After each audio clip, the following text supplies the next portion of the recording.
안녕하세요. 네, 기도 먼저 드리도록 하겠습니다.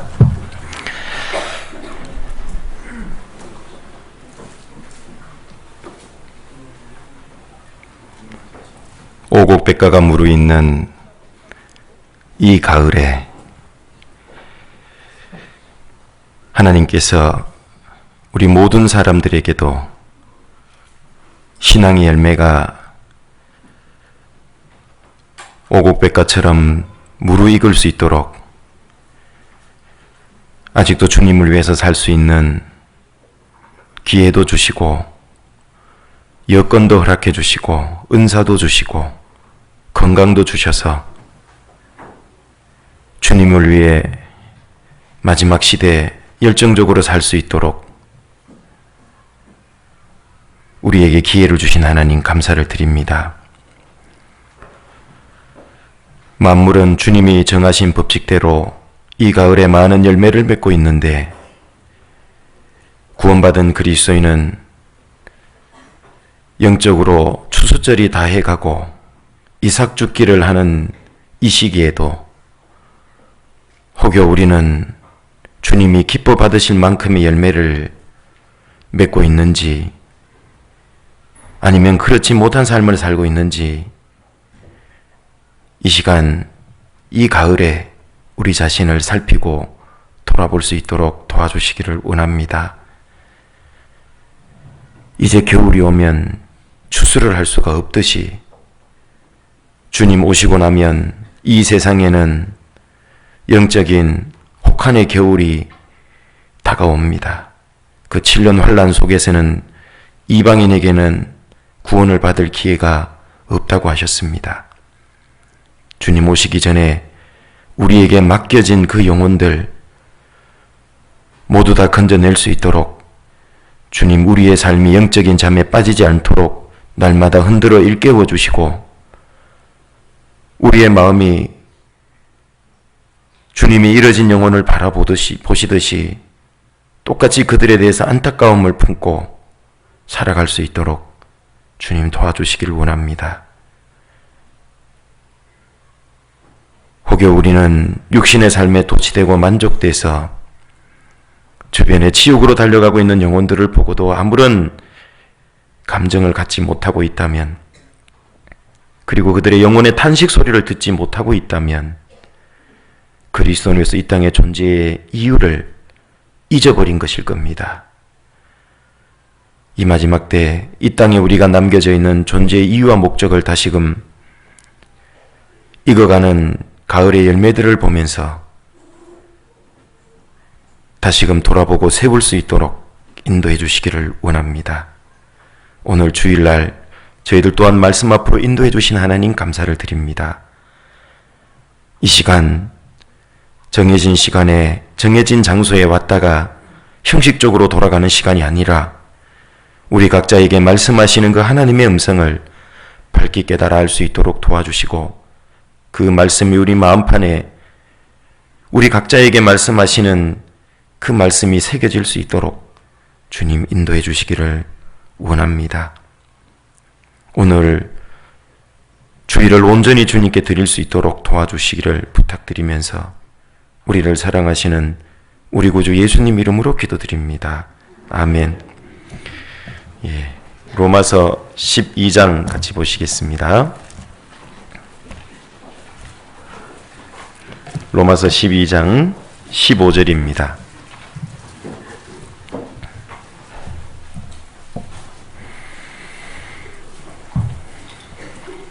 로마서 12장 15절 한 절만 같이 읽어보시도록 하겠습니다.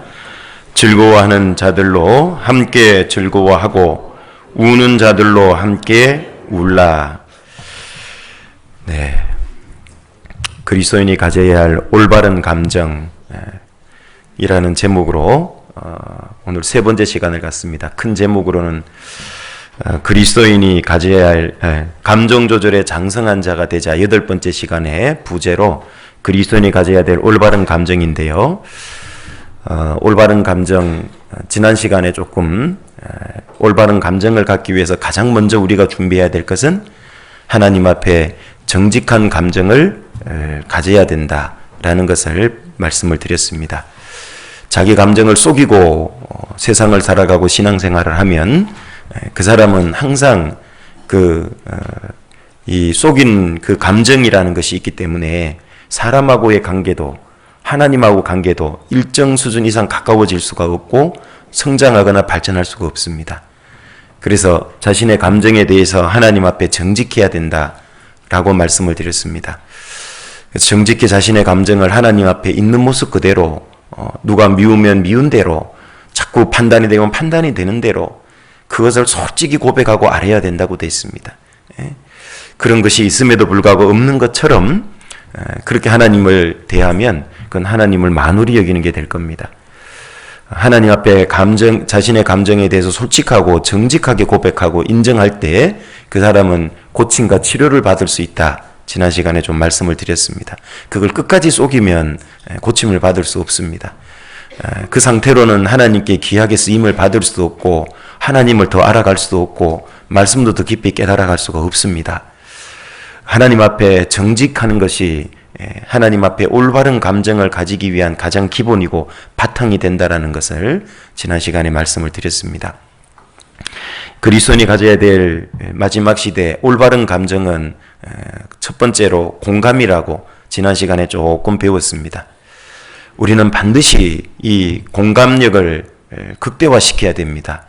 신앙생활할 때 이 공감의 이 능력, 힘을 이걸 간과하고 잊어버린 사람은 신앙이 제대로 성장할 수가 없습니다. 또 신앙이 무미건조해지기 쉽습니다. 우리는 신앙생활할 때 하나님에 대해서 하나님의 마음을 공감할 수 있는 그 능력, 힘을 가지고 있어야 됩니다. 그리고 형제 자매들에 대해서도 그 마음을 공감할 수 있는 힘과 능력을 가지고 있어야 됩니다.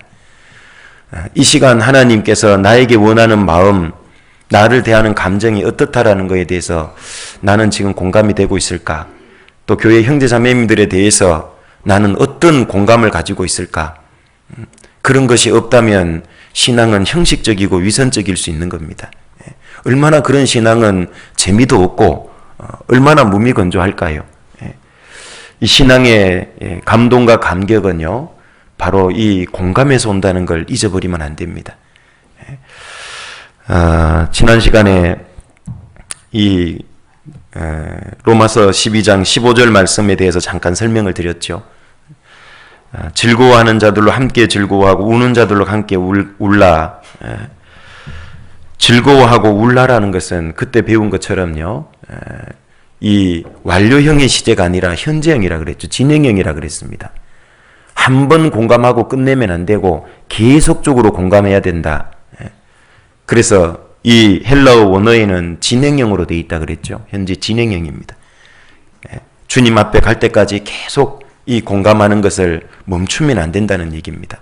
그리고 여기에 즐거워하는 자들로 함께 즐거워하는 것이 우는 자들로 함께 우는 것보다 더 힘든 일이라 그랬죠.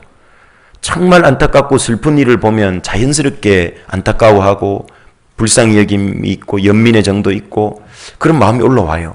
그런데 즐거워하는 자들과 함께 즐거워하는 게 사실은 더 큰 신앙을 요구한다고 지난 시간에 말씀드렸습니다. 남이 잘 되는 걸 보고 배아파하지 않고 함께 즐거워한다는 것은요, 신앙의 더 높은 차원을 요구하는 겁니다. 사실 쉽지 않은 거거든요. 겉으로는 같이 좋아하는 것처럼 보이지만 그 한편에 시기 질투도 있고 심지어는 하나님께 대한 원망도 있을 수 있어요. 왜 누구는 잘 되는데 나는 안 되냐고. 그래서 사실 즐거워하는 자들과 진심으로 함께 즐거워해 주는 게 이게 쉽지가 않습니다. 지난번에 공감이 주는 유익을 좀 몇 가지로 말씀을 드렸습니다. 왜 공감을 하는 신앙생활을 해야 될까? 나한테 유익이 있기 때문에 그래요. 이 공감이 주는 힘이 몇 가지 있는데, 첫 번째는 다른 사람의 감정에 공감할 줄 아는 사람은요, 다른 사람과의 관계의 깊이를 가질 수 있다고 말씀을 드렸습니다. 다른 사람에게 대해서 공감해 주지를 못하는 사람은요, 그 사람과의 관계의 깊이를 가질 수가 없습니다. 그냥 형식적인 거죠. 얕습니다. 그러나 어떤 사람의 어려움, 아픔, 힘든 고통, 슬픔을 이 말씀처럼 같이 나누고 공감해 줄 수 있다면요, 그 사람과의 교제의 관계가 튼튼하고 깊어지는 겁니다. 그러면 두 번째로 얻을 수 있는 유익이 바로 전도의 유용한 수단이 된다 그랬죠. 공감의 유익이.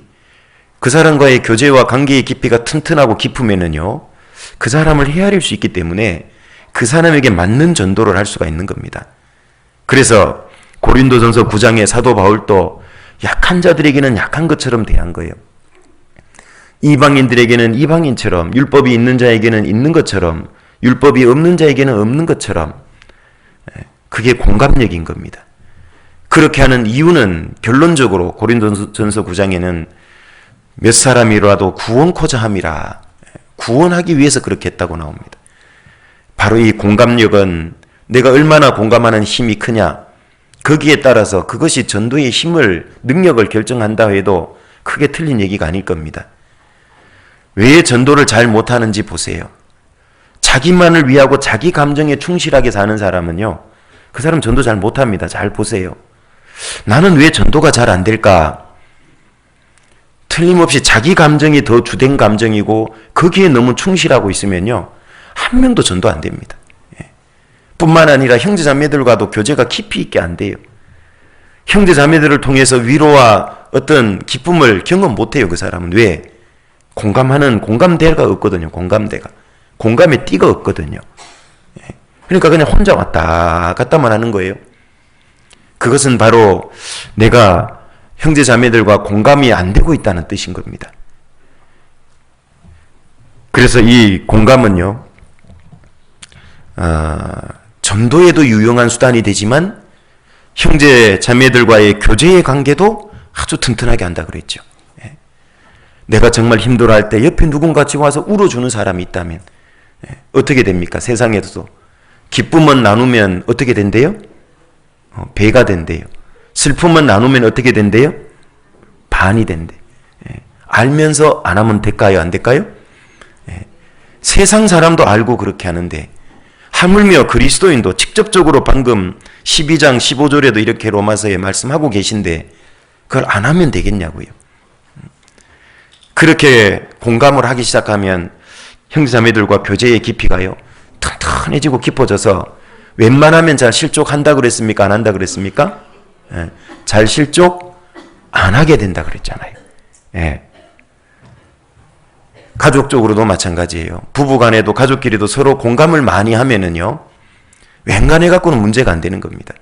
왜 부부싸움이 했는데 집 나갔을까요? 그건 한번 싸웠기 때문에 나간 게 아니에요. 공감의 힘이 없기 때문에 그래요. 왜 부부싸움이 자주 될까요? 반복될까요? 공감의 힘이 없기 때문에 그런 거예요. 구원받지 않은 세상에 요즘 우리나라가 두 쌍 결혼하면 한 쌍 이혼합니다. 부부간에 공감력이 없기 때문에 그래요. 그렇게 오래 살아도 서로를 모르는 거예요. 당신이 이런 사람인 줄 몰랐다고 얘기하죠. 구원 안 받은 사람은 그럴 수 있다고 쳐도 구원 받은 사람은 어찌해야 될까요?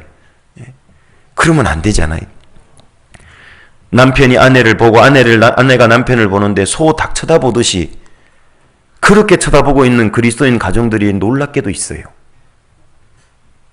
진짜로. 그렇게 살면 안 되는데 서로에 대해서 몰라도 너무 모르는 거예요. 그러니까 말이 안 통해 그러면서 그냥 각방 쓰고 떨어져 살고, 놀랍게도 그런 일들이 많습니다. 가정적으로도 교회 안에서 형제자매들과 신앙적으로도 이 공감대가 약하면 결속력이 약해지는 겁니다. 하나로 묶어주는 힘이 약해진다 그 말인 겁니다. 그래서 내가 형제자매들과 교제도 안 되고 주일 말씀만 듣고 밥도 안 먹고 가버리고 모임도 참석 안 하고 자꾸 가버리고 이러는 거는요, 죄송하지만 나에게는 공감대가 없다 그 말이에요. 공감력이 약하다는 걸 그게 보여주는 신호고 사인입니다. 그럼 빨리 바꿔야 됩니다, 신앙을. 근데 그걸 알고도 계속 그런 생활을 반복하면 그 사람은 점점 신앙의 이 교제의 이 결속력이요, 서로 하나로 묶어주는 힘이 점점 와해되고 무너지고 약해져서 머지않아 그 세상으로 갑니다. 떨어집니다. 사인이 계속 빨간불이 켜지고 있고 노란불이 켜지고 있는데도 그거 못 깨닫고 있으면 안 되거든요. 그리고 이 공감이 주는 유익 네 번째는 신앙생활의 감정과 감격을 더 경험할 수 있게 한다 그랬잖아요. 형제자매들의 간증을 들을 때요, 모두의 때도 간증 들을 때 어떤 분은요 아무 생각 없이 이렇게 들어요. 그러니까 감정 다해서 이쪽에서 막 눈물 바다고 막 훌쩍훌쩍 우는데요, 왜 울지? 많은 분들이 막 감동됐다 그러고 그런데요, 뭔 일이 있었어? 전혀 공감대가 없는 거예요. 이런 분들은 성경을 보면 어떤 분은요 막 감동도 되고 눈물도 나고 감격도 되고, 이 속에 많은 성경의 인물 속에서 자기의 경우를 발견하고, 그 성경에 있는 인물들의 사건을 통해서 하나님이 말씀하시는 음성이 자기에게 들려지고, 그런 감동 감격이 있는 데 있잖아요. 어떤 사람은 성경을 읽어도 아무런 감동 감격이 없는 거예요. 하나님과 형제자매들과 공감대가 없어서 그래요. 그럼 신앙은 점점 메말라 가는 거예요. 점점 차가워져 가는 거예요. 그런 사람이 무슨 교제가 뜨겁게 되겠습니까? 전도가 되겠습니까? 신앙이 지켜지겠습니까? 신호입니다. 빨리 회복을 해야 되는 거죠. 그리고 다섯 번째로 공감이 주는 유익은요, 자기의 입술을 제어하는 능력이 됩니다. 공감을 잘 못하는 사람은요, 다른 사람에 대해서 쉽게 말을 내뱉어 버려요. 교회 일에 대해서 쉽게 말을 함부로 해버리는 겁니다. 그런데 이 공감하는 것을 잘하는 사람은요, 말을 함부로 하지 않아요. 왜? 틀림없이 저 사람이 저렇게 행동하고 저렇게 말한 데는 무슨 이유가 있을 거야. 그 사람이 왜 그랬을까 공감해 보려고 그러거든요. 그러면 말을 쉽게 내뱉을까요? 안 내뱉을까요? 쉽게 안 내뱉어요. 맞죠? 왜 저렇게 언행이 저럴까? 왜 그럴까? 하고 알아보려고 그래요. 그 사람의 마음을 한번 공감해 보려고 하는 사람은 쉽게 말을 안 내뱉는다니까요. 그래서 입술을 제어하는 능력이 되는 겁니다. 그게 몸에 밴 사람은요, 말과 행동을 함부로 하지 않아요. 충분히 확인해보고 들어보려고 해요. 그래서 이 공감력을 높이기 위해서는 지난 시간에 말씀드렸죠. 첫 번째는 교제에 일단 열심히 참석해야 돼요. 이 교제라고 하면 첫 번째는 하나님과의 교제. 이 교제가, 하나님하고 교제가요, 뜨겁게 열심히 해야 됩니다. 그러려면 말씀도 많이 읽을 뿐만 아니라 묵상하고 삶에 적용을 해야 됩니다. 그래야 하나님 마음이 이해가 돼요. 또 실제 우리의 모임, 교제에도 많이 참석을 해야 됩니다. 그래야지만 형제자매님들에 대해서 이해를 할 수가 있게 되잖아요. 모임을 참석 안 하고 그냥 말씀을 듣고 쌩쌩 가버리면은요, 계속 어떠냐면 객이에요. 그냥 영적인 가족으로서 공감대가 하나도 형성 안 되는 거예요. 교회가 무슨 일을 하고 교회가 큰 일을 앞두고 있어도 남 얘기예요. 그게 공감이 전혀 안 되는 얘기죠. 그래서 하나님과의 교제도 많이 가져야 됩니다. 말씀을 읽고 많이 묵상하고, 기도도 많이 진하게 하고, 솔직하게 정직히 고백하고, 정말 그런 것이 평소에 많이 이루어져야 되고, 형제자매들과의 이 교제 모임도요, 열심히 참석해야 돼요. 제가 한 번씩 듣습니다. 제가 주일날 오후에는 사실 우리 이삭부 새신자부에 들어가니라고 회별 교제를 못 들어갑니다. 죄송합니다. 교회에 전도인이 한 명이라서 어쩔 수 없어요. 제가 손오공이어 있다면 머리털 몇 개 뽑아가지고 봉사에도 들어가고 은장에도 들어가고 어머니에도 들어가고 청년에 들어가고 다 들어가면 회별에 들어가면 좋은데 그렇게 못 들어가잖아요. 그런데 이제 가끔씩 안타까운 얘기를 들어요. 해별 교제에 안 들어오는 분들이 그렇게 많다는 거예요. 어디 가셔요? 뭐 하세요? 그거는 형제자매들과 하나님에 대한 공감력을 넓히고 높일 수 있는 기회를 스스로 포기하고 버려버리는 겁니다. 그런 교제에 참석을 안 하니까요, 형제자매를 공감할 수가 없잖아요.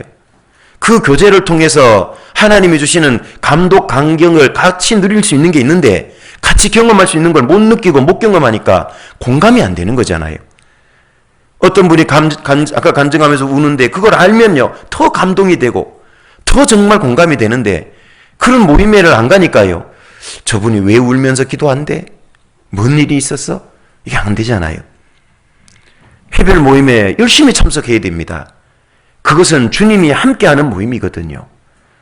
여러분 사도행전 2장을 읽어보세요. 어째서 초대교회 예루살렘 교회가 그토록 부흥을 많이 했을까요? 전도하면 수천 명이 구원을 받을까요? 그들은 모이기를 힘썼다고 나오잖아요. 성전에 모이기를 힘쓰고, 왜 성전에 모였을까? 예루살렘 성전. 그 성전이 교회가 아니에요. 교회는 구원받은 무리죠. 그럼 왜 성전에 모였을까요? 초대교회는 건물이 없었잖아요. 그래서 성전 한 기퉁이 모퉁이 공간에서 처음에는 유대인들에게 복음이 전했으니까 거기서 모인 거예요. 자주 올라가고 하니까. 그 유대인들이 또 많이 가니까 전도도 하고. 또 어떻게 말씀합니까? 집에서도 모이기를 힘썼다 그랬잖아요. 떡을 떼고, 요즘 말하면 음식도 해먹고, 모임 때마다 밥을 하시기도 하고 간식도 준비하시고, 그런 겁니다. 그리고 사도들의 가르침을 받아서 기도하기를 전혀 힘썼잖아요. 모이기를 전혀 힘썼잖아요. 그러니까 초대교회 예루살렘 최초의 교회는요, 힘이 있었던 거예요. 왜? 성도들이 한 마음이거든요. 다 같이 같은 공감대를 가지고 있었거든요. 그래서 전도하면 다 같이 막 전도하고, 교제할 때는 다 같이 교제하고, 그 전도의 역사가 크게 나타나는 거예요. 잘못하면 주님 앞에 가면요, 너가 함께하지 않았기 때문에 구원받아야 될 영혼이 구원 못 받았다는 얘기를 하나님 하실 수도 있다니까요. 네가 열심히 교제에 참석했더라면, 네가 주님과의 교제의 관계, 형제자매들 교회와의 관계가 튼튼했더라면 너를 통해서 더 많은 영혼이 구원받았을 수 있었을 텐데, 너는 밥만 먹고 교제에 참석하고는 집에 갔다. 참 무서운 얘기 아니겠어요, 그죠? 나의 신앙의 공감력이 전도의 능력을 결정하고 교제의 힘을 붙어있는 능력을 결정하는 겁니다. 역시 붙어 있어야 돼요. 그래서 공감력을 높이기 위해서는 하나님과도 형제자매들과도 교제에 열심히 함께하고 참석해야 됩니다. 그래야지만 이 공감의 힘을 늘릴 수 있는 겁니다. 두 번째로는 적극적으로 경청하라는 거예요. 적극적으로 경청. 내가 성경을 읽는다면은, 묵상을 한다면요, 하나님의 음성을 듣기 위해서 적극적으로 경청해 봐야 돼요. 내가 아침에 성경을 읽는다면, 아니면 시간이 되는 시간에, 정한 시간에 성경을 읽는다면, 이 말씀을 통해서 하나님이 나에게 말씀하시려는 게 뭐지? 그런 마음으로 읽으셔야 돼요. 그게 적극적 경청입니다. 하나님이 나에게 무슨 말씀하려고 이걸 기록해 놓으셨지? 기도할 때도요, 내가 어렵고 힘든 얘기를 기도할 때는요, 하나님이 나에게 무슨 말씀하시는가를 적극적으로 한번, 기도 응답을 어떻게 하는가를 적극적으로 경청하는 자세로 기도해야 됩니다. 구원받았다고 하는 그리스도인이 여전히 육신의 죄를 짓고요, 살곰살곰 이방 교제하고, 세상적으로 구원 안 받은 사람과 성적인 죄를 짓고, 불법을 행하고, 하지 말아야 될 사업을 막 하고, 이런 죄를 막 지으면서요, 하나님 앞에 기도할 때 좀 말씀 읽을 때조차도요, 그런 마음조차도 없는 거예요. 그거는 영적으로 심각한 마음에 문둥병이 든 거예요. 이 나병은 무슨 병인지 아시잖아요. 이 나균이 신경을 침범한 거예요. 그래서 눌리고 피가 안 통해도 감각이 없어요. 그러니까 썩어 나가도 아무 감각이 없는 거예요. 물론 성경에서 이 문둥병자는 구원받지 않은 사람에 대한 비유지만은, 우리는 구원받고 부분적으로 문둥병을 앓을 수 있는 거예요. 잘못하면. 하나님 앞에 자기의 죄와 허물이 있음에도 불구하고 그걸 버리고 돌이킬 생각을 안 하고 그걸 계속 즐겨요. 결국은 신앙 전체를 무너뜨릴 겁니다. 그 사람은. 하나님과의 올바른 관계를 유지하고, 하나님이 무슨 말씀하시는가, 성경을 통해서, 기도를 통해서, 교제에 와서 형제자매들의 간증을 통해서 그걸 들어보면 어떨까요? 적극적으로 들으려는 마음으로 들으면요, 하나님이 듣게 해요. 그래서 요한계시록 2장 3장에도 뭐라고 말씀하십니까? 아시아의 7교회에 말씀하실 때 귀 있는 자는 성령이 교회들에게 하시는 말씀을 들을지어다 그랬잖아요. 교회들에게 하시는 말씀입니다. 이 교회 가운데 말씀을, 설교를 이렇게 들을 때도요, 하나님이 나에게 오늘 주일 이 시간에 나에게 무슨 말씀을 하신가, 나에게 원하는 게 뭘까, 적극적으로 경청해 봐야 됩니다. 그게 교회들에게 하시는 말씀을 들으라 그랬잖아요. 귀 있는 자가 어떤 귀입니까? 육신의 귀입니까? 아니잖아요. 영적인 귀인 겁니다. 이 육신의 귀가 다 있어도요, 못 들어요. 들을 귀가 없으면. 그 들을 귀가 없다는 게 뭘까요? 들을 하나님 음성을 듣는 걸 막고 있는 게 있다 그 말이에요.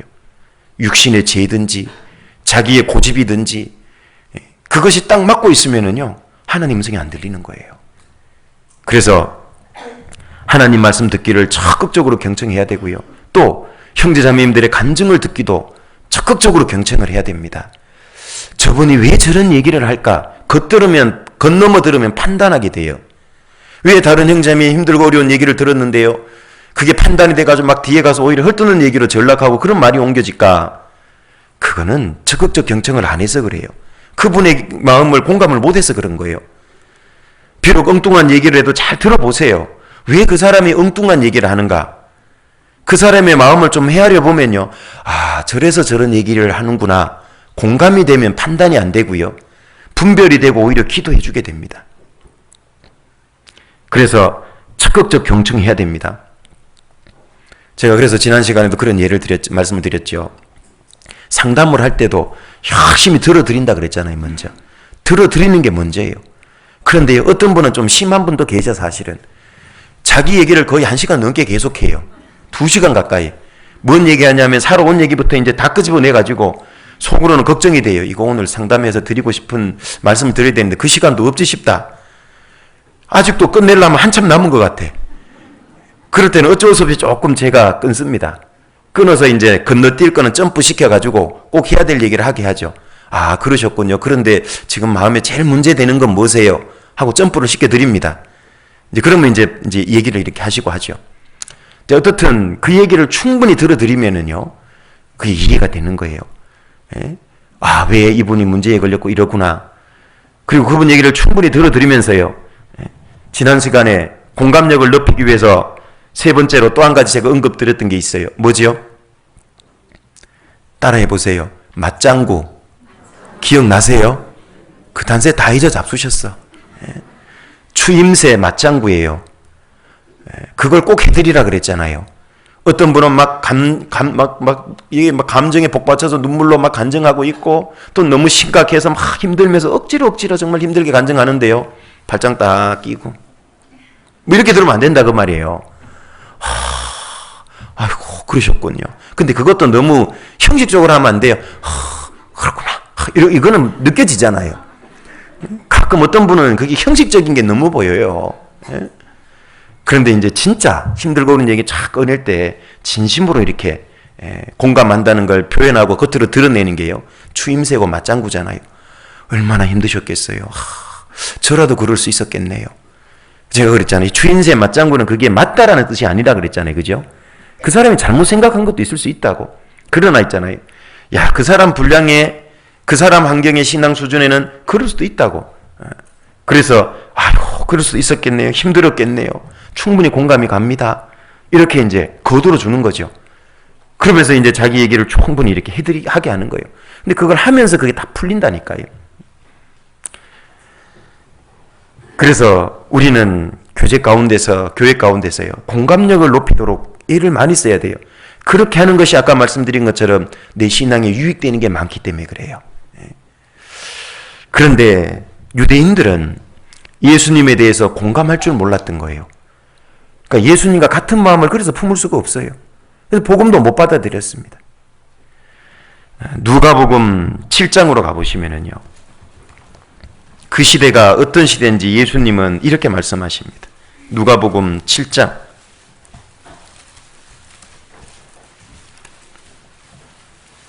누가복음 7장 31절부터 32절입니다.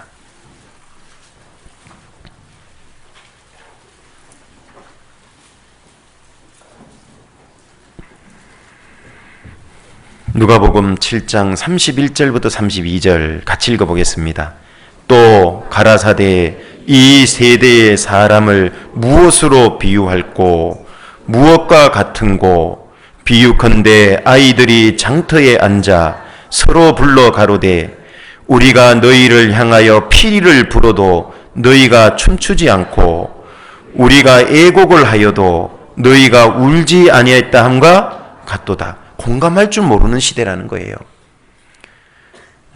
피리를 즐겁게 막 불고 하면은 같이 춤출만 하면 춤춰주고 해야 되는데, 같이 애곡하면 같이 울어줘야 되는데 그러지 못하는 시대다. 특히 그 시대 유대인들이 그러했다 그 말이에요. 예수님 당시 유대인들은 그 예수님의 눈물에 공감할 힘이 없었어요. 공감하지 못했습니다. 누가복음 19장 41절 이하에 보면은요, 예수님이 당시에 예루살렘 성을 보시고 우셨다고 나오죠. 그죠? 왜 우셨습니까? 이제 이 예루살렘 성 앞에는 평화를 볼 수 없기 때문에, 무시무시한 하나님의 심판이 임할 거기 때문에, 그럼에도 불구하고 유대인은 돌이킬 생각을 안 하니까 예수님은 우신 겁니다. 그 예수님의 눈물에 대해서 당시 유대인들은 공감하지 못했던 겁니다. 요한복음 11장으로도 가보면 여전히 이때도 유대인들은 예수님의 눈물에 공감하지 못하고 있습니다. 무슨 일입니까? 나사로에 죽었을 때도. 요한복음 11장 19절입니다.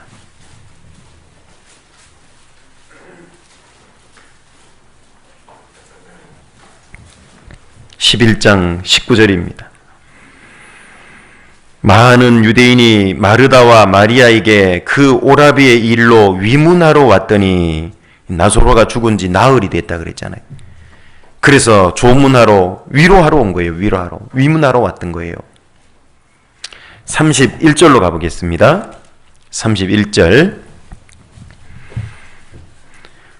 마리아와 함께 집에 있어 위로하던 유대인들은 그의 급히 일어나 나가는 것을 보고 곡하로 무덤에 가는 줄로 생각하고 따라가더니, 예수님 맞으러 먼저 마르다가 가고 그 다음에 예수님이 선생님이 왔다고 하니까 이제 마리아도 나갔는데요.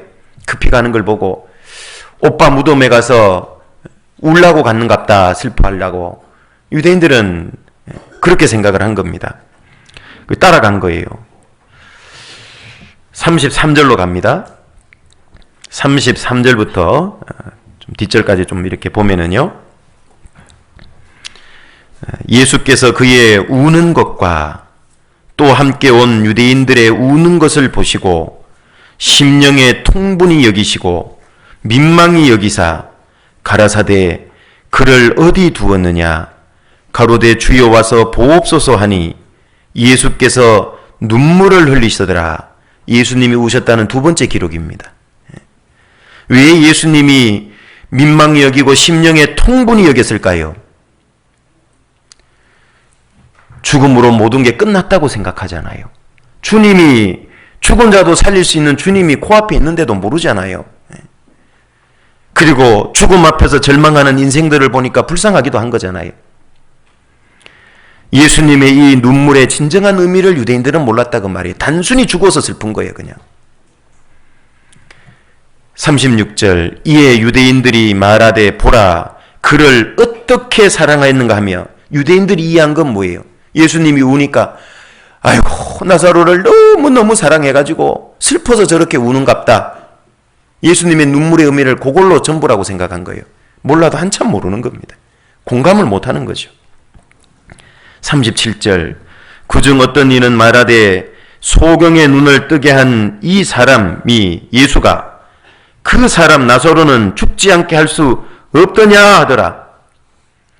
아니, 소경도 눈을 뜨게 하면서 나사로도 병들었을 때 죽지 않도록 미리 고쳐주지, 그거 못 살렸냐고.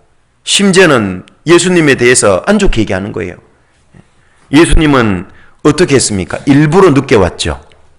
나사로 죽을 때까지 기다렸다 그랬잖아요. 앞에 읽어보면. 내 형제 나사로가 잠들었다, 가자 그랬잖아요. 죽었다는 뜻이죠. 그러나 예수님은 죽었다고 안 해요. 잠들었다 그래요. 그 살리러 가자는 얘기였습니다. 38절. 이에 예수께서 다시 속으로 통분히 여기시며, 아까 왜 33절에 통분히 여기시는지 좀 이해가 가죠, 이제, 그죠? 몰라도 너무 모른다 그 말이에요. 예수님이 너무 속상한 거예요. 다시 속으로 통분히 여기시며 무덤에 가시니 무덤이 굴이라 돌로 막았거늘 예수께서 가라사대 돌을 옮겨 놓으라 하시니 그 죽은 자의 누이 마르다가 가로되 주여 죽은 지가 나흘이 되었음에 벌써 냄새가 나나이다. 예수께서 가라사대 내 말이 네가 믿으면 하나님의 영광을 보리라 하지 아니하였느냐 하신데 돌을 옮겨 놓으니 예수께서 눈을 들어 우러러 보시고 가라사대 아버지여 내 말을 들으신 것을 감사하나이다. 항상 내 말을 들으시는 줄을 내가 알았나이다. 그러나 이 말씀하옵는 것은 둘러선 무리를 위함이니 곧 아버지께서 나를 보내신 것을 저희로 믿게 하려 함이니이다. 이 말씀을 하시고 큰 소리로 나사로야 나오라 부르시니 죽은 자가 수족을 배로 동인 채로 나오는데 그 얼굴은 수건에 쌓였더라. 예수께서 가라사대 풀어놓아 다니게 하라 하시니라. 예수님이 어떤 분이란 걸 아직도 못 믿고 있는 거예요. 그러니까 얼마나 속상하셨겠어요. 얼마나 마음이 아프시겠어요. 이 예수님은 당시에 죽은 자를 살리기도 하고 기적도 베풀었잖아요. 그럼에도 불구하고 유대인들은 아직도 예수님에 대한 올바른 믿음이 없는 거예요. 계속 예수님에 대해서 폄하나 하고 판단이나 하고요. 그 예수님이 왜 눈물을 흘리시는지를 모르는 거예요. 근데 문제는 그 당시 유대인들이 완고하고 예수님에 대해서 말씀에 대해서 모르니까 그럴 수 있다고 쳐요. 그런데 이 마지막 시대에 이미 신약 성경이 완성이 됐고 온 세상에 전파됐고 예수님이 어떤 분이라는 걸 다 말씀하고 있음에도 불구하고요. 예수님의 마음을 공감하지 못하는 시대라고 성경은 말씀합니다. 디모데후서 3장으로 가보시죠. 디모데후서 3장 1절입니다.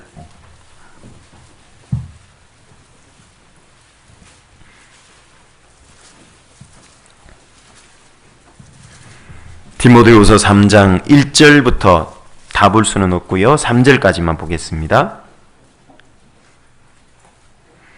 내가 이것을 알라 말세에 고통하는 때가 이르니니 사람들은 자기를 사랑하며 돈을 사랑하며 자긍하며 교만하며 회방하며 부모를 거역하며 감사치 아니하며 거룩하지 아니하며 3절은 같이 읽겠습니다. 무정하며 원통함을 풀지 아니하며 참소하며 절제하지 못하며 사나우며 선한 것을 좋아 아니하며 마지막 시대에 될 모습을 예언해 놓은 겁니다. 말세에는 고통받는 때가 이르는다. 뭐 때문에 고통받느냐? 이런 것 때문에 고통받는데요. 그 중에서 3절에 보면 무정해요. 무정해. 다른 사람에 대해서 공감도 못하고 인정머리가 없다는 거잖아요. 마지막 시대 특징 중에 하나가요. 무정한 거예요. 다른 사람에 대해서 공감할 줄 모르는 거예요. 다른 사람의 아픔을 이해하지 않는 거예요. 무정한 겁니다. 구원 안 받은 사람 마지막 시대에는 정말 이럴 수 있죠. 이 사람들은. 그런데요. 구원받은 그리스도인도요. 까딱 잘못하면 이렇게 될 수 있다는 거 아십니까? 교회 안에서 얼마나 무정한 사람이 될 수도 있다는 걸 아십니까? 형제자매들이 조금만 나에게 실수하고 잘못된 거 싫은 소리 하면요. 못 참고 그냥 입에서 바로 탁 나갑니다. 성질 나오고 화내고. 그건 여기 말씀처럼요. 절제하지 못하고 참지를 못하는 거예요. 그냥 팍팍 나와요. 왜 그럴까요? 다른 사람의 마음을 이해하지를 못해요. 그 말은 그대로 화를 내겠다는 말은 뭐냐면요. 네 감정은 어떻게 되든 말든 상관없고 내 감정 푸는 게 중요하다. 그 뜻이에요. 그게. 그럴까요? 안 그럴까요? 왜 대답 안 하세요? 그러니까 그냥 내뱉는 거예요. 다른 사람 마음이 상처를 받든 감정의 데미지, 손상을 입든지 말든지 신경 안 쓰겠다 그 말이에요. 나만 후련하면 된다고 생각하니까요. 함부로 말을 자꾸 하는 거예요. 우리는 교회 안에서 형제자매들에 대해서요. 언행을 각별히 조심해야 돼요. 그 공감의 힘이 갖춰진 사람은 조심하게 된다 그랬잖아요. 내가 말이나 행동이 쉽게 나온다는 것은요. 내가 아직도 공감력이 약하구나. 공감이 이미 약하구나 하는 걸 아셔야 돼요. 그걸 높여가기 위해서 노력해야 되는 겁니다. 저절로 안 돼요. 그리스도인들이 이렇게 된다는 건 기적인데 이런 기적들이 나타나니까 문제죠. 이렇게 안 돼야 되는데 무정해요. 교회 형제자매들 가운데 누가 고통받고 어려운 게 있어도요, 아무 생각이 없어요. 관심도 없어요. 기도도 안 해줘요. 심지어는 왔는데 어려운데 위로의 말 한마디도 못 건네요. 관심이 없으면 무슨 일이 있는지 모르잖아요. 그죠? 그러면서 정작 자기가 어려울 때는요, 자기를 안 챙겨줬다고, 안 돌아봤다고, 위로 안 해줬다고. 왜 그런 일이 벌어질까도 생각해 봐야 되겠죠.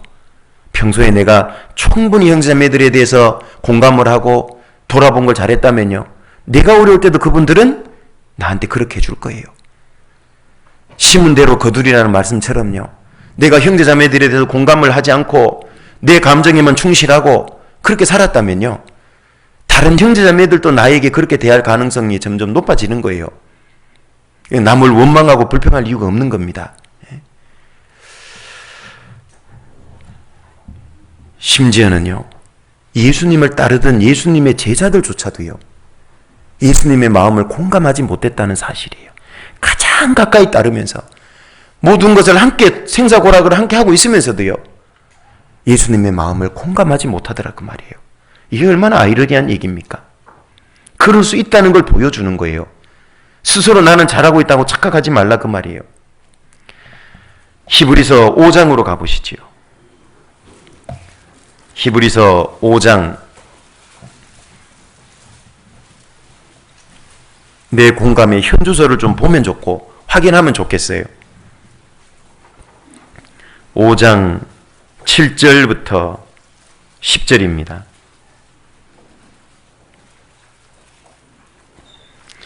히브리서 5장 7절부터 10절입니다.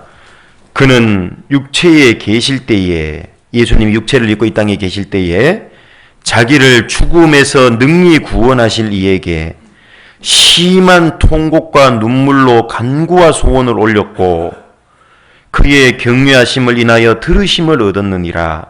그가 아들이시라도 받으신 고난으로 순종함을 배워서 온전하게 되었은즉 자기를 순종하는 모든 자에게 영원한 구원의 근원이 되시고 하나님께 멜기세덱의 반차를 쫓은 대제사장이라 칭하심을 받았느니라. 여기 예수님은 육체를 입고 계실 때 자기를 죽음에서 능히 구원하실 이가 하나님이시잖아요. 하나님께 심한 통곡과 눈물로 간구와 소원을 올렸다. 여기에 예수님이 우셨다는 세 번째 기록입니다. 예수님이 언제 심한 통곡과 눈물로 기도했을까요? 십자가의 고난의 잔을 앞에 두고 계실 때입니다. 그렇죠? 땀방울이 핏방울이 될 정도로 그렇게 치열하게 싸운 겁니다. 자기 자신과. 아버지여, 할만하시거든 이 잔을 내게서 지나가게 하옵소서. 그렇게 기도하고는 그 다음 기도가 뭐예요? 그러나 나의 원대로 마옵시고 아버지의 원대로 되기를 원하나이다. 사복음서에는 그 장면에서 눈물은 안 나오지만은요, 여기 나오잖아요. 그때 눈물을 흘리신 겁니다. 눈물을 흘리면서 치열하게 기도하고 싸운 겁니다. 그런데요, 예수님은 그 겟세마네 동산에서 눈물을 흘리고 치열하게 싸울 때요, 제자들은 뭐 했습니까? 이때가 마태복음 26장에 가보면요, 어떤 때 어떤 상황이라는 걸 정확히 알 수 있는데 마태복음 26장으로 가보세요. 예수님은 피땀을 쏟고 눈물을 쏟으시고 있는데요, 정작 제자들은요 이러고 있는 거예요. 마태복음 26장 36절입니다.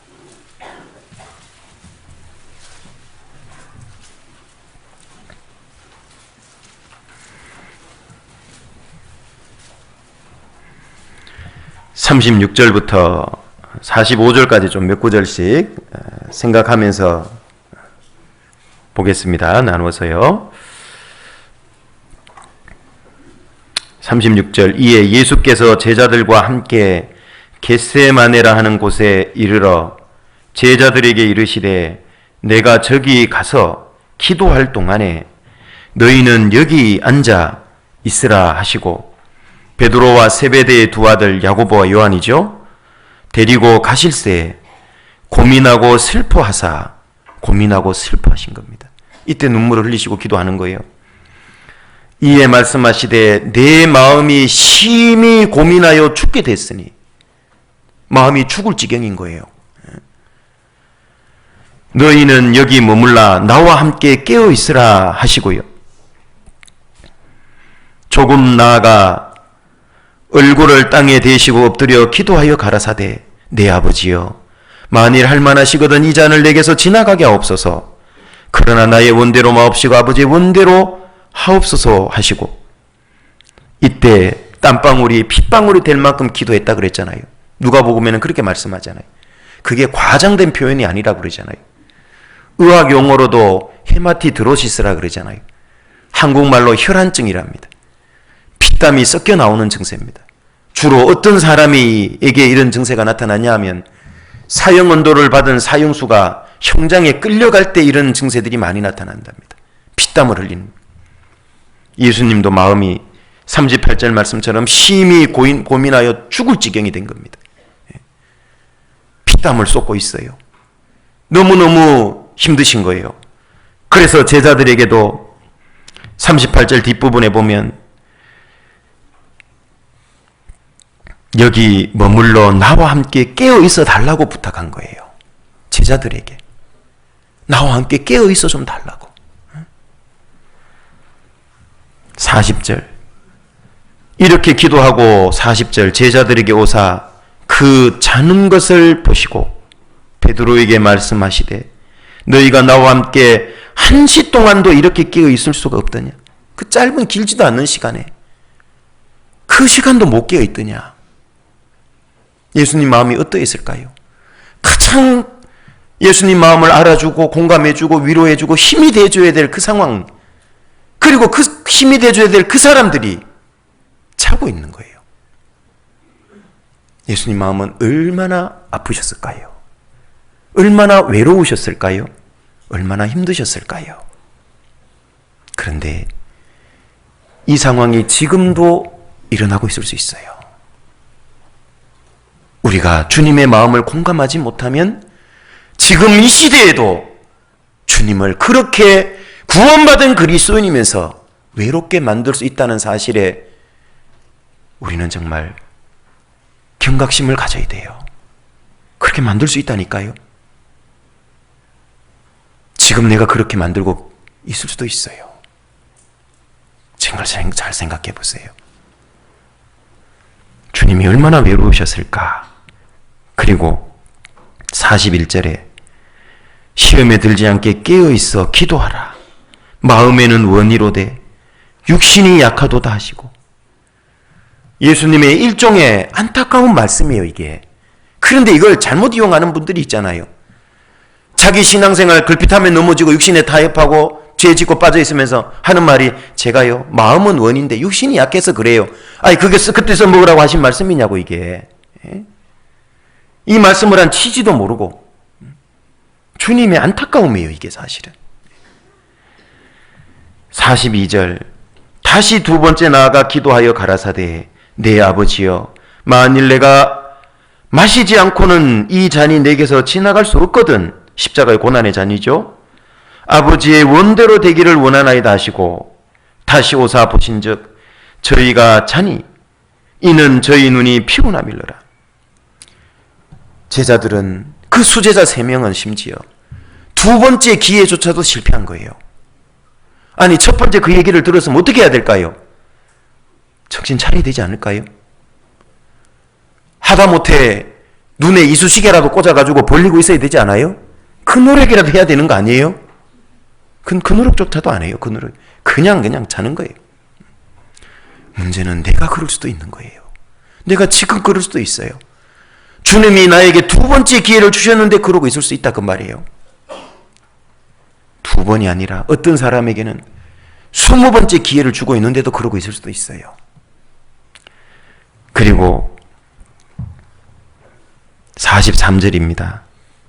또 저희를 두시고 나아가 세 번째 동일한 말씀으로 기도하신 후 이에 제자들에게 오사 이르시되 이제는 자고 쉬라. 보라 때가 가까웠으니 인자가 죄인의 손에 팔리우느니라. 가장 필요로 하는 순간에 전혀 도움이 되지 못한 사도 제자들, 그리스도인이 이럴 수 있다는 거 아십니까? 도움이 되기는커녕 이거는 힘 빼는 거 아니에요? 더 절망하게 만드는 거 아니에요? 십자가의 고난의 잔땜에도 이렇게 심히 고민하여 죽을 지경인데 기껏 3년 반 가르치고 함께 했던 그 제자들이라는 사람들이요, 예수님을 더 힘들게 만든 거예요. 사실은 우리도 그럴 수 있어요. 정작 구원받았다고 하는 사람 때문에요, 주님을 더 아프게 하고 힘들게 할 수도 있어요. 내가 그럴 수도 있어요. 지난 시간에도 말씀드렸잖아요. 한 지체가 고통을 받으면 모든 지체가 고통받는다. 그게 공감이라 그랬잖아요. 같이 경험이 돼야 되잖아요. 제가 오죽했으면 그때 꿈 얘기까지 해줬습니까? 꿈에 개 걷어차다가 책상 걷어찬 얘기까지 해드렸을까요? 주님은 너무 아파하고 힘들어하는데 제자들은 그걸 못 공감하고 있어요. 교회 안에서요, 똑같은 일이 벌어져요. 주님이 아파하고 힘들어하고, 형제자매, 주님의 몸된 교회의 지체예요. 그게 주님이에요. 형제자매들이 아파하고 힘들어하는데 그걸 공감 못하고 있을 수도 있다니까요. 아무 생각 없이 그냥 교회당 왔다 갔다 해요. 어떻게 하면 이 교회를 통해서 이익이나 보려고 그러고 도움받으려고 그 생각이나 하고 있어요. 주님을 얼마나 아프게 해드리는 걸까요? 네.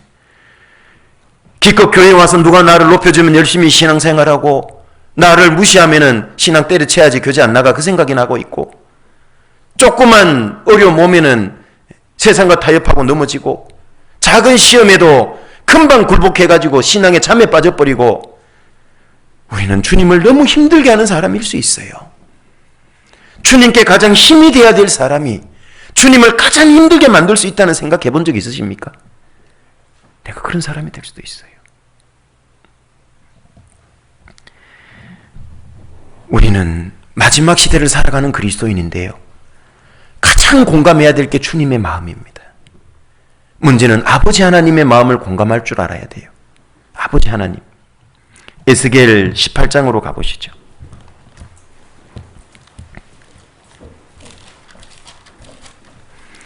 에스겔 18장 21절부터 23절까지 말씀입니다. 에스겔 18장 21절부터 23절입니다. 그러나 악인이 만일 그 행한 모든 죄에서 돌이켜 떠나 내 모든 율례를 지키고 법과 의를 행하면 정령 살고 죽지 아니할 것이라. 그 범죄한 것이 하나도 기억함이 되지 아니하리니 그 행한 의로 인하여 살리라. 나 주 여호와가 말하노라. 같이 읽겠습니다. 내가 어찌 악인의 죽는 것을 조금인들 기뻐하랴. 그가 돌이켜 그 길에서 떠나서 사는 것을 어찌 기뻐하지 아니하겠느냐. 이게 하나님 마음이에요. 우리가 이거 좀 공감해야 돼요. 하나님은요, 심지어 악인이라 할지라도, 죄인 중에 더 악한 사람 악인이잖아요. 하나님은 악인이라 할지라도 그들이 그 죄악 중에 죽는 걸 기뻐하지 않으세요. 그들이 그 죄에서 돌이켜서 구원받는 걸 기뻐해요. 그 하나님의 마음을 공감한다면 어떻게 입을 다물 수 있을까? 구원받고 지금까지 살면서 전도 정말 한 명이라도 정말 제대로 해봤을까? 물론 구원받은 지 얼마 안 된 분은 아직 조금 이룰 수 있지만, 구원받은 지 좀 된 분들은 한번 생각해 봐야 됩니다. 내가 지금 왜 살아가냐? 내가 죽지 않고 살아서 여호와 행사를 선포하리로다가 우리의 그리스도인의 존재의 이유와 목적이잖아요. 그죠? 그 시편 118편 17절이 우리의 존재의 이유와 목적입니다, 여러분. 그런데 그 목적을 잃어버리고 살아가는데 왜 살아가요? 아무 생각이 없기 때문에 사는 겁니다. 그게 우리의 존재의 이유와 목적인데, 그 목적을 상실하고 사는데 어떻게 사냐? 어떻게 가능할까 사는 게? 아무 생각이 없다는 얘기입니다. 죄송합니다. 신앙적으로 아무 생각이 없는 겁니다. 세상적인 욕심, 목적은 많을 수 있겠지만 이제 우리는 존재의 이유와 목적을 회복해야 됩니다. 그게 주님의 하나님의 마음을 헤아리는 겁니다. 하나님 마음을 공감할 수 있는 거예요. 하나님의 마음을 공감하는 사람이 하나님 뜻대로 사는 거예요. 그렇지 않을까요? 하나님 마음을 모르는데 어떻게 하나님 마음, 원하시는 마음대로 우리가 살 수 있을까요? 어떻게 하나님 마음을 기쁘게 해드릴 수 있을까요? 하나님 마음을 공감을 못하는데. 예레미야 8장으로 가보겠습니다. 예레미야 8장 20절입니다. 예레미야 8장 20절.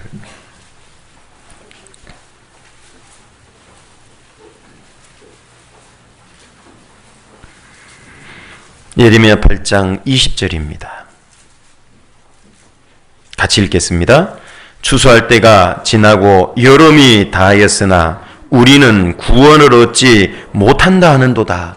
이 탄식 소리를 하나님은 듣고 계세요. 하나님 마음은 어떨까요? 너무너무 안타까운 거예요.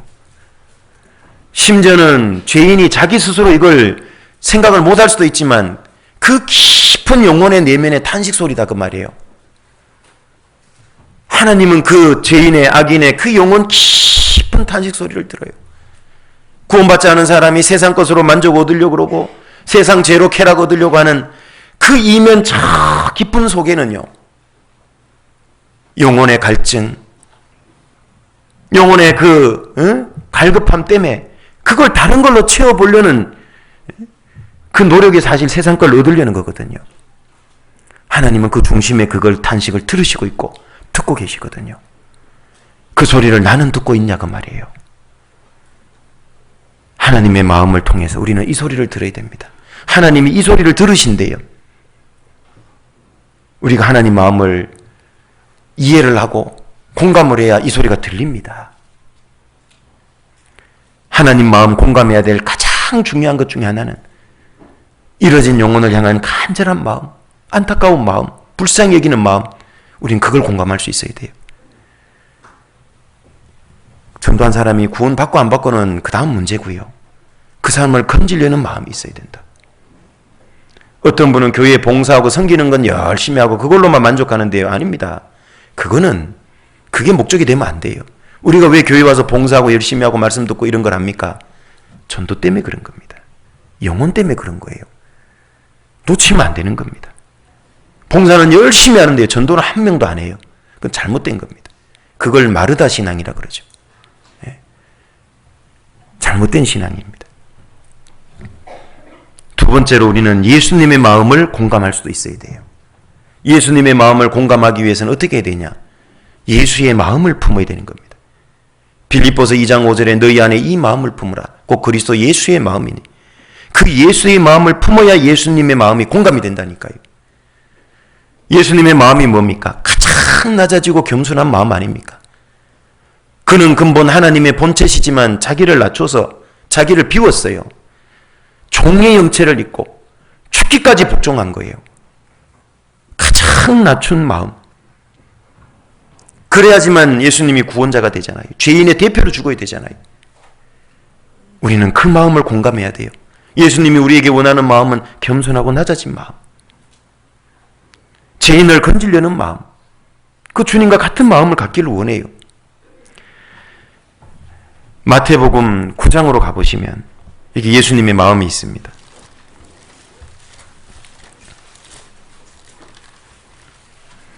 마태복음 9장 36절부터 38절입니다.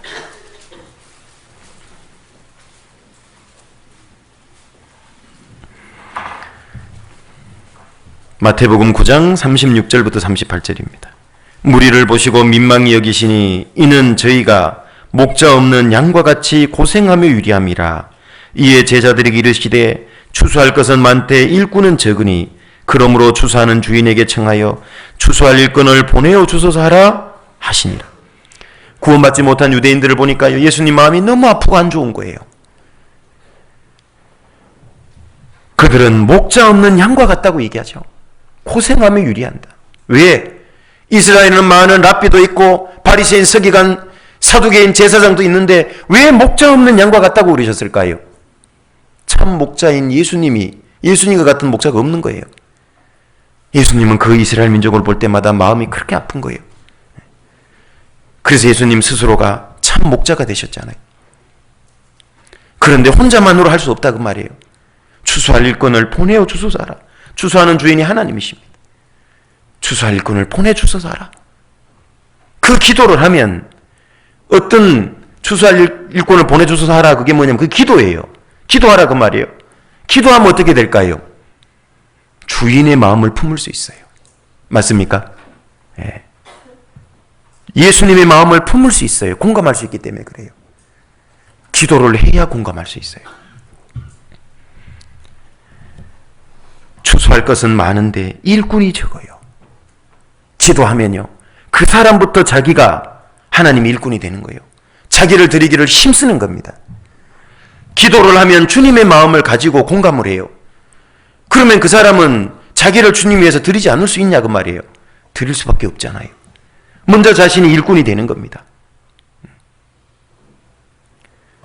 우리도 충분히 기도하다 보면요, 주님 마음을 깨닫게 되고 가질 수 있고 주님을 위해서 어떻게 살아야 되겠다는 결심, 결단이 생기고 격동이 되고 사라져지는 겁니다. 근데 기도조차도 안 하면 주인의 마음을 품고 받고 깨달을 수가 없어요. 예수님 역시 잃어진 영혼들을 향한 안타까움이 있잖아요. 그 하나님의 마음을 예수님도 가졌어요, 안 가졌어요? 가지고 있잖아요. 하나님의 마음을 예수님은 공감해요, 안 해요? 공감하고 계시잖아요. 그럼 우리도 예수님 마음을 똑같이 공감하는 게 마땅하지 않냐 그 말이에요. 예수님이 머리고 우리는 몸이라 그랬잖아요. 머리의 마음을 몸도 공감해야 되는 거 아니냐 그 말이에요. 머리는 지금 물컵을 들기를 원하는데요, 그 손이 그 마음을 공감 못하면 어떻게 될까요? 이 문제가 있는 거예요. 주님이 그토록 원하는 걸 우리도 공감해야 된다. 여러분, 11월에는 집회가 없잖아요. 왜 없냐? 한 달 열심히 전도해보자고. 12월 첫 주 마지막 대전도 집회가 있잖아요. 우리가 그때 하나님 마음을 공감해보는 거예요. 최선을 다해서 전도하고, 전도했는데 영원히 못 온다면 참석해서 기도하고 봉사하고, 얼마나 중요한 거예요. 그래야 같은 주님의 마음, 영혼을 건지려는 마음을 공감할 수 있잖아요. 어떤 분은 집회를 하는데도 안 오는 분이 가끔 계세요. 물론 회사 일 때문에 정말 바빠서 안 오는 건 양심에 문제가 없을 겁니다. 그런데 조금만 노력하고 조금만 애쓰면 피곤해도 올 수 있는데, 조금만 미리 조절하면 시간을 낼 수 있는데 아예 관심이 없으니까 안 하는 거예요. 그러면 안 될 겁니다. 요한복음 4장으로 가보시면 여기에 또 하나의 예수님의 마음이 있습니다. 요한복음 4장 35절 36절입니다. 35절에서 36절입니다. 너희가 넉 달이 지나야 추수할 때가 이르겠다 하지 아니하느냐? 내가 너희에게 이르노니 눈을 들어 밭을 보라. 휘어져 추수하게 되었도다. 거두는 자가 이미 삭도 받고 영생에 이르는 열매를 모으나니 이는 뿌리는 자와 거두는 자가 함께 즐거워하게 하려 함이니라. 여기 뿌리는 자는 예수님, 거두는 자는 그리스도인. 주님은 함께 기뻐하고 즐거워하려고 그래요. 뭘로? 전도를 통해서, 추수를 통해서. 그게 주님의 마음이에요. 그런데 지금은 예수님 시대에 벌써 보라, 휘어져 추수하게 됐다. 곡식이 익은 걸 넘어서 휘어져 가요.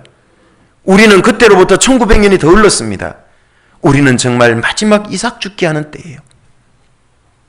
나는 이때 뭘 하고 있죠? 뭔 생각 가지고 있죠? 이 추수하는 주인은 너무 마음이 초급해요. 서리빨이 나릴 때가 얼마 남지 않았거든요.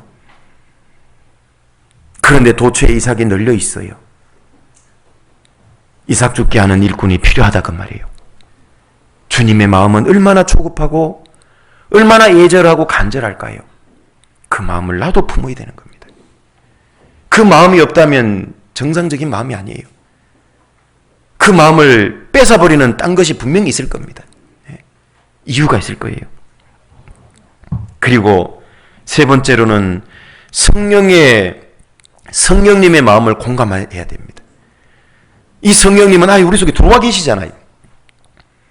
우리로 하여금 마땅히 행할 길을 가르쳐 보여주고 성령의 소욕을 통해서 알게 하고 버릴 거는 버리게 하잖아요. 그죠? 성령은 내 영 속에 들어와서 우리에게 많은 것들을 공감하려고 그래요. 로마서 8장으로 가보시죠. 로마서 8장 26절입니다.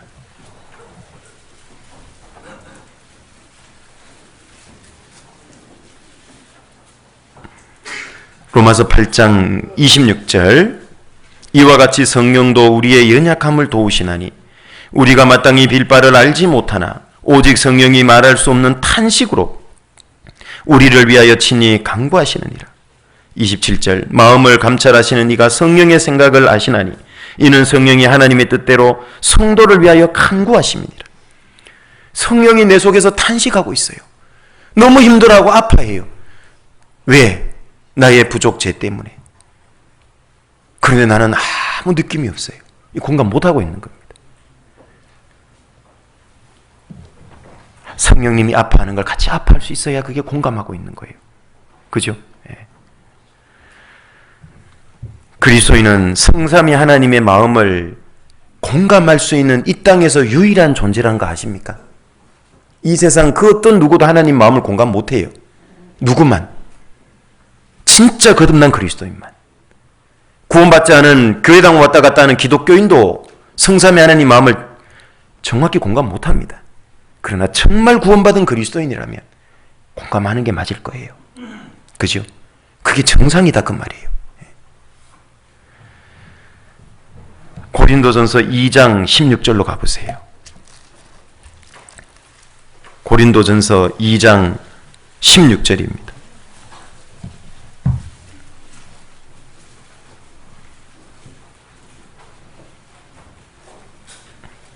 (2장 16절) 같이 읽겠습니다. 누가 주의 마음을 알아서 주를 가르치겠느냐?